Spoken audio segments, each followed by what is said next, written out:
desejo pra você um beijo, um queijo e nada mais. Que esse amor seja eterno enquanto cure e que a felicidade te procure.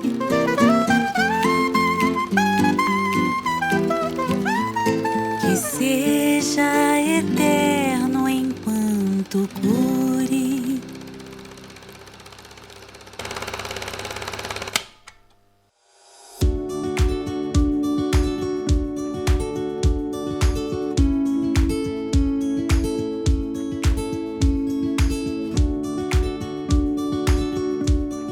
Madre de Deus de Minas está localizada na região do Campo das Vertentes, a aproximadamente 70 quilômetros de Tiradentes.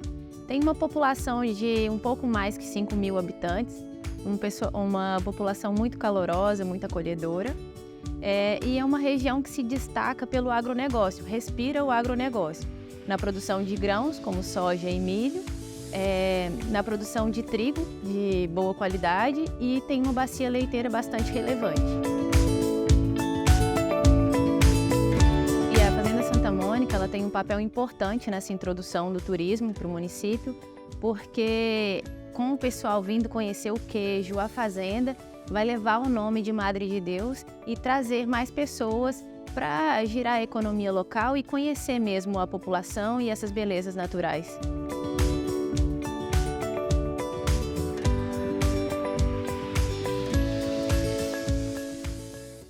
E eu acabei de chegar aqui na Fazenda Santa Mônica para conhecer a história de mais uma queijaria familiar.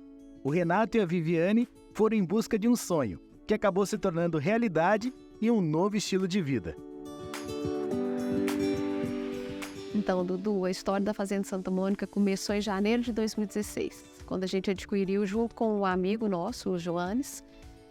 E assim começou. A gente queria um lugar para passar final de semana, para as meninas crescerem, né, em contato com a natureza, para receber amigos, família. E assim foi. A Fazenda Santa Mônica começou aí. E aí vocês percebem que aqui na região tem uma produção leiteira muito forte. Isso. E aí foi um modo da fazenda ser mais sustentável? Como é que foi isso? Pensando nisso, que não poderia ser só um lazer, a gente também teria que sustentar a fazenda. A gente visitou algumas fazendas da região e percebemos que eles mexiam com leite e começamos. Compramos nossas primeiras vacas em 2017 e começamos a produzir. E aí vem uma surpresa no primeiro ano de produção, né? Com um ano de produção só, você já ganha um prêmio importantíssimo nível Brasil, de melhor leite do Brasil, né? Isso, a gente fornecia nosso leite para Vigor e no primeiro ano ganhamos o primeiro lugar de qualidade do leite.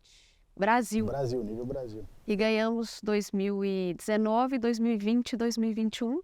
Além, né, de ganhar pela Vigor, a gente ganhou pela Associação de Madre de Deus também, primeiro lugar nesses 3 anos. Então, com um produto de qualidade, a gente ter recebido esses prêmios, a gente conseguiu desenvolver, né, entrar nesse meio e desenvolver um produto assim que mostrou uma qualidade muito grande.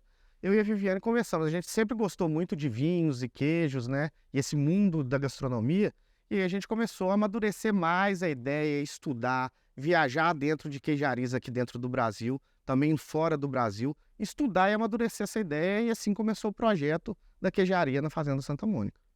E aí com uma matéria-prima dessa qualidade incrível, não tinha como fugir para outro caminho, né? Aí como que o queijo entra nisso? Isso, a gente pensando que a gente tinha uma matéria-prima tão boa, um leite com uma qualidade tão boa, a gente resolveu não só agregar valor, a gente também resolveu que a gente queria algo a mais na fazenda. E esse algo a mais é o queijo. E daí, o queijo lá de Madre.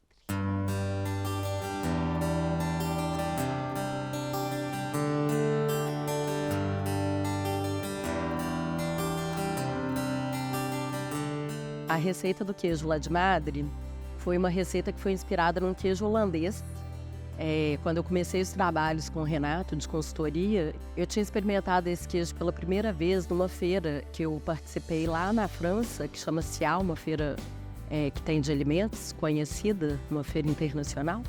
E eu tive um contato com um produtor muito tradicional que produzia esse queijo, um senhor de 87 anos, e fiquei surpresa com as características sensoriais do queijo. E depois nunca mais tive a oportunidade de ver um queijo holandês com essas características, que era um queijo mais maturado, que já apresentava ali bastante cristal de tirosina e uma explosão de sabores. Enfim, e aí quando eu contei pro Renato dessa experiência que eu tinha tido, contei a história do queijo, ele falou, não, é esse queijo que a gente vai em busca. Aí nós fomos lá para a Holanda para encontrar a receita original do queijo. Então, o que eu lembrava era que o nome dele era Prosdai, escreve Prosdige, que inclusive tem marcas comerciais com esse nome, né? Mas esse tipo de queijo é um queijo específico, que depois, lá na Holanda, que a gente foi saber que era o queijo dos primórdios ali do Gouda, né? Que lá na Holanda eles falam Gouda, que era feito direto na fazenda com fermentos próprios.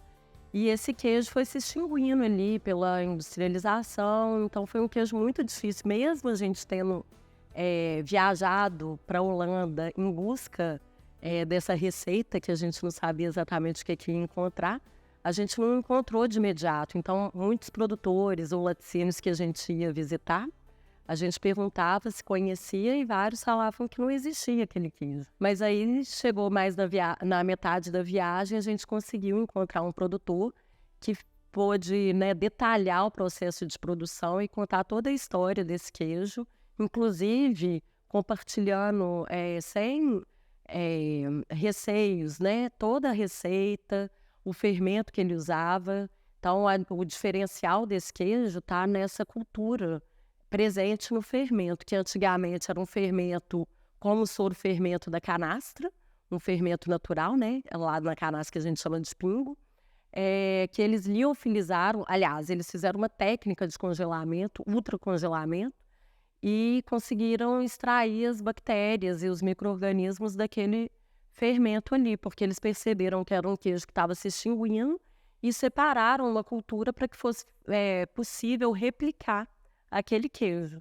Então, a gente não só teve acesso ao processo de produção, como o segredo da fábrica, que era a cultura específica que era usada.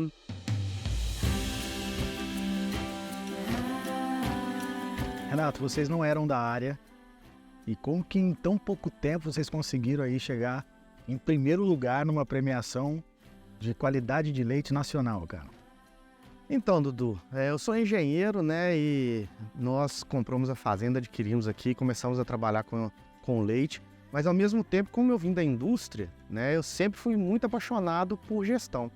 Então, por não ser da área, uma das primeiras coisas que eu quis entender foi assim, quais são os principais indicadores que a gente precisa monitorar na produção leiteira para realmente ter a qualidade de um leite top. E assim foi, a gente começou a implementar os indicadores, acompanhar de perto, conversar com funcionários, envolver eles no processo como um todo, né? Porque facilitava para mim que não era da área e também ao mesmo tempo em ter esses controles e ver se a gente estava caminhando para a direção correta.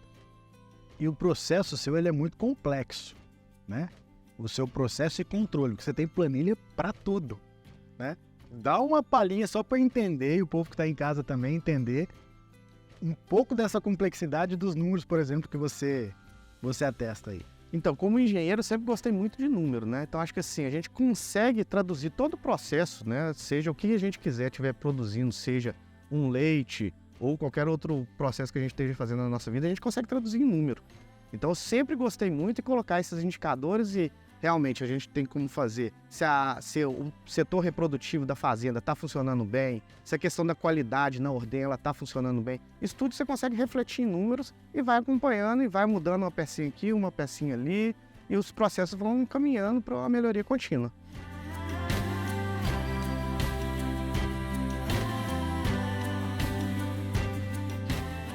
Agora, achei um barato a história de o nome da vaca ter um motivo. Sim. Não é simplesmente homenagem a ninguém, não é simplesmente uma inspiração, essa vaca tem cara de tal nome. Me explica isso que eu achei incrível. Não, então, a gente começou assim, até para ter um controle, se bater o nome no olho e saber mais ou menos a idade da vaca, então a gente começou a botar todo ano, tem uma letra, né? Então aquela vaca que nasceu no ano, igual nós estamos agora em 2023, toda vaca que nasce em 2023, ela recebe o nome com a letra H.